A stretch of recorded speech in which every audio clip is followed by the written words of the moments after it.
সূরা তাকাসুর বিসমিল্লাহির রহমানির রহিম। পরম করুণাময় অসীম দয়ালু আল্লাহর নামে শুরু করছি। প্রাচুর্যের প্রতিযোগিতা তোমাদের ভুলিয়ে রেখেছে, যদিও তোমরা কবরের সম্মুখীন হও, কখনই নয়, তোমরা শীঘ্রই জানবে। তারপর কখনই নয়, তোমরা শীঘ্রই জানতে পারবে। কখনই নয়, তোমরা নিশ্চিত জানবে। তোমরা তো জাহান্নাম দেখবেই। আবার বলি, তোমরা উহা চাক্ষুষ দেখবেই। এরপর তোমরা সেদিন আল্লাহর নিয়ামত সম্বন্ধে জিজ্ঞাসিত হবে।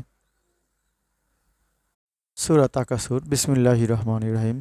পরম করুণাময় অসীম দয়ালু আল্লাহর নামে শুরু করছি। প্রাচুর্যের প্রতিযোগিতা তোমাদের ভুলিয়ে রেখেছে, যদিও তোমরা কবরের সম্মুখীন হও, কখনই নয়, তোমরা শীঘ্রই জানবে। তারপর কখনই নয়, তোমরা শীঘ্রই জানতে পারবে। কখনই নয়, তোমরা নিশ্চিত জানবে। তোমরা তো জাহান্নাম দেখবেই। আবার বলি, তোমরা উহা চাক্ষুষ দেখবেই। এরপর তোমরা সেদিন আল্লাহর নিয়ামত সম্বন্ধে জিজ্ঞাসিত হবে।